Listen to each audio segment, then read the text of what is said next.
Hello everyone, welcome to everybody. तो एक important update है कि जेई मेंस ने अपना सिलेबस डिक्लेयर कर दिया गया है और पीसीएम तीनों में ही सिलेबस को रिड्यूस कर दिया गया है। अब रिड्यूस क्यों किया है? जिससे स्टूडेंट के ऊपर बर्डन कम हो, थोड़ा प्रेशर कम पड़े और एनआईटी आसानी से क्रैक कर ले। तो चलिए हम स्टार्ट करते हैं केमिस्ट्री से। केमिस्ट्री में टोटल 9 टॉपिक्स ऐसे हैं जो जेई मेंस के एग्ज़ाम में नहीं आएंगे। इनके नाम कुछ इस तरह से हैं।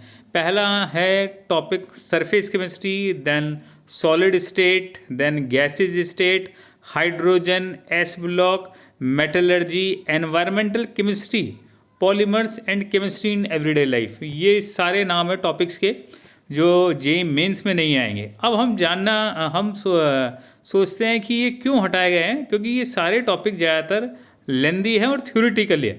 इसमें ज़्यादा कुछ समझने का नहीं है एक्सेप्ट सॉलिड स्टेट और गैसेज स्टेट। उनमें तो फिर भी थोड़ा कंसेप्चुअल पोर्शन है, लॉजिक है, समझने का है। इनके अलावा ये जो टॉपिक्स है, जैसे एनवायरमेंटल केमिस्ट्री है, पॉलीमर्स हैं, तो ज़्यादा कुछ समझने का नहीं है, ज़्यादातर तो थ्योरेटिकल ही है ना।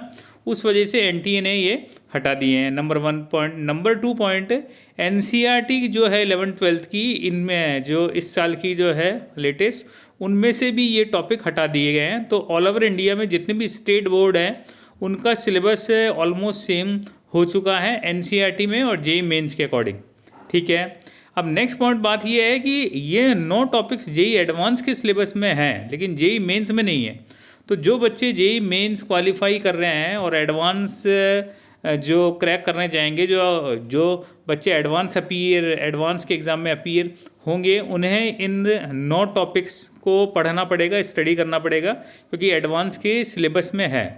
तो चलिए, ये एनटीए का एक बहुत अच्छा इनिशिएटिव है कि पीसीएम में जो नंबर ऑफ़ टॉपिक्स को कम कर दिया गया है। इससे बच्चों के ऊपर ओवरऑल जो बर्डन कम होगा और एनआईटी क्रैक करना आसान होगा as compare to previous years. और आईआईटी तो टफ़ है ही, आईआईटी क्रैक करना तो थोड़ा टफ़ काम है, क्योंकि एडवांस का एग्ज़ाम थोड़ा टफ़ आता है ना। तो चलिए, thank you so much for watching the video.